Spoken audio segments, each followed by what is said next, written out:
Good morning dear students. बेटे आज हम पीरियोडिक 3 का चैप्टर 9 वुमेन एंड रिफॉर्म्स उसकी एक्सप्लेनेशन करने जा रहे हैं।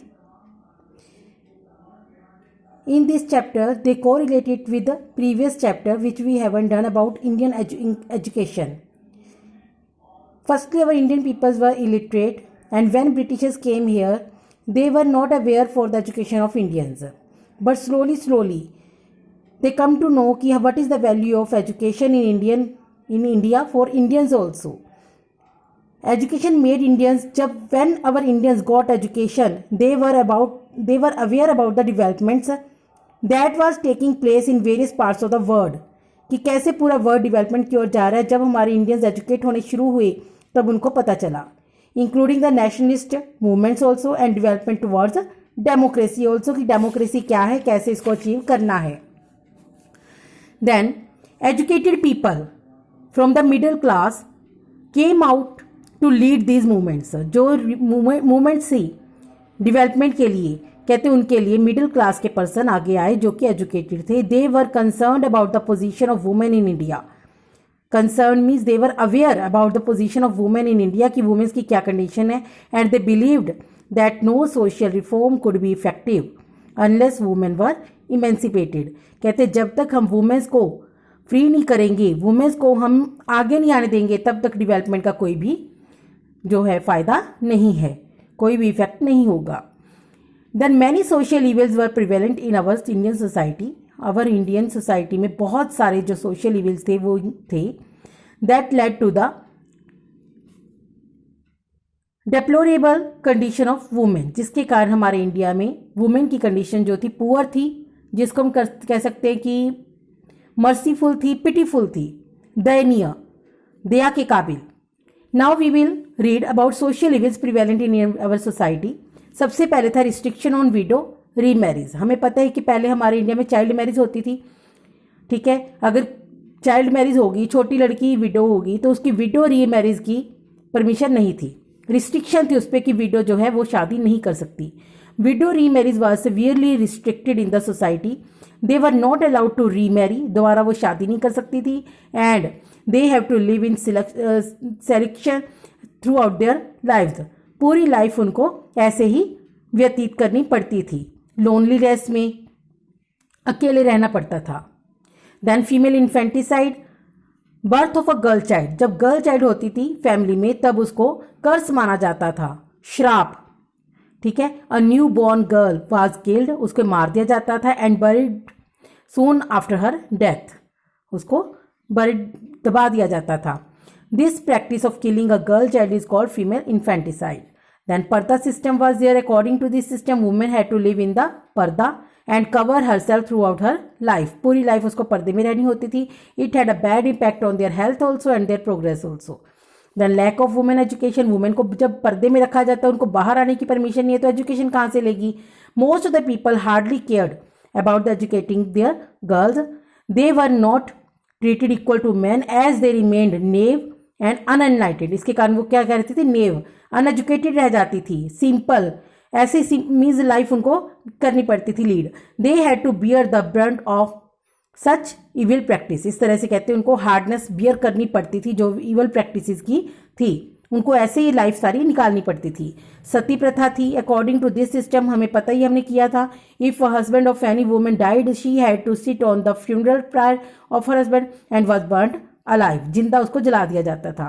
देन चाइल्ड मैरिज थी। पोलीगैमी, पोलीगैमी क्या होता है, it is a system in which a male person is allowed to marry more than one and more, two or more, and he can keep them in one house also. Child marriage and the system of polygamy was a curse for the society. Seeing this, many efforts were made by the state and the reformers also. Reformers to do away the evils to early marriage by legislation. Legislation means by law. They want to remove it. In 1901, the Gaikwads of Baroda passed the Infant Marriage Prevention Act. उन्होंने act pass किया which fix the minimum marriageable age कितनी थी पहले, 12 years for girls and 16 years for boys. Age were consent committee met at Shimla. Shimla में एक committee बिठाई गई, जो कमेटी का नाम क्या था, age of consent committee. in June 1928 to inquire about the consent committee met that of marriage reforms कि अब इसमें कुछ है सुधार या नहीं है. After its recommendations, Rai Sahib Harbilas Sarda child marriage restraint act popularly known as Sarda act एक पास किया गया 1929 में, और इसके अकॉर्डिंगली मिनिमम एज गर्ल्स के लिए क्या थी 14 और बॉयज के लिए क्या थी 18 ये था. उसके बाद ये सारे रिफॉर्मर्स बताए गए हैं कि जिन्होंने एफर्ट्स किए, जैसे राजा राम मोहन रॉय इसके बारे में, दैनेश्वर चंद्र विद्यासागर, स्वामी विवेकानंद, केशव चंद्र सेन. महाराष्ट्र में कौन थे, प्रार्थना समाज बनाया गया founded. Then Swami Dayanand Saraswati, then Gopal Hari Deshmukh लोकितवाड़ी. ठीक है, ये सारे हमारे सोशल रिफॉर्मर्स थे. वुमेन जो राइटर्स थी, वुमेन्स में कौन कौन आगे आया, दैट वी विल रीड. ये भी आपने बेटे पढ़ना है क्योंकि इसमें क्वेश्चंस काफ़ी बन जाएंगे हमारी. सिंपल है, कुछ में भी नहीं है. और ये चीज़ें जरूर ध्यान में रखना, ये जो चीज़ें हैं ना, और इनकी आप पिक भी अपनी कॉपी में लगा के इसको अट्रैक्टिव बना सकते हो, जिससे कॉपी के हमारे नंबर लगते हैं. ठीक है, सभी की पिक्स लगा सकते हो, आप शो कर सकते हो सारे. अब हम वुमेन राइटर्स करने जा रहे हैं. Educated women of the 20th century. 20th century हमें पता ही है 1900 में played an important role in the promoting education, education को आगे लाने में, and reforming their position in the society, society में अपनी पोजीशन को सुधार करने में. सम ऑफ द पायोनियर्स कौन से थे, प्रोमिनेंट राइटर्स कौन सी थी हमारी, रुकैया शेखावत हुसैन, पंडित रामाबाई, लीला नाग. इनके बारे में हम पढ़ेंगे. अब firstly Rukaiya Sakhawat Hussain. Rukaiya Sakhawat Hussain was born in 1880. A Bengali Muslim family से थी, वो बंगाल में मुस्लिम फैमिली में रहती थी. She was not allowed to study as a child, उनको पढ़ने नहीं दिया गया. Later she persuaded her brother to teach her Bengali. उन्होंने अपने भैया से ही कहा कि मुझे बंगाली सिखा दो. इंग्लिश, उर्दू एंड संस्कृत उन्होंने सीखी उनसे. She was married to Khan Bahadur Hussain in 1896. 16 years की थी उनकी शादी होगी. With the help of her intellectual husband, उसके हस्बैंड जो थे इंटेलेक्चुअल थे, एजुकेटेड थे, बहुत अच्छे थे. She set up a school for girls in 1909 in Bhagalpur.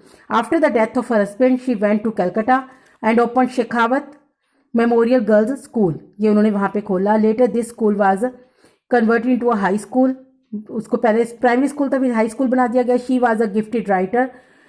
Gifted writer means उनको बहुत अच्छी समझ थी, बहुत अच्छी लेखिका थी वो. She wrote about the operation, discrimination and suffering of women in the society, की वुमेन्स को क्या क्या सफ़र करना पड़ता है, कैसे उनको दबाया जाता है, उनके साथ भेदभाव किया जाता है, उसके बारे में उन्होंने लिखा.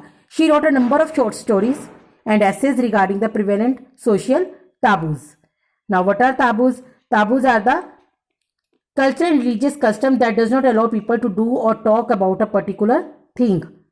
कि कैसे कुछ जो गलत हो रहा है उसके बारे में बात भी नहीं करने देते थे. हर मोस्ट फेमस नोवेल कौन सा था, पादरॉग, was published in 1924 which portrayed the real lives of working women. क्या करती हैं, कैसे उनकी लाइफ है, उसके बारे में उन्होंने रियलिटी में जो होता है वो लिखा है. Her columns in strongly criticize the purdah system, जिसको क्रिटिसाइज किया गया है, इस कॉलम में वो लिखती थी. Abarodha Bhasini. Then Pandit Ramabai. Pandit Ramabai was the founder of Arya Mahila Samaj. Arya Mahila Samaj की फाउंडर थी वो.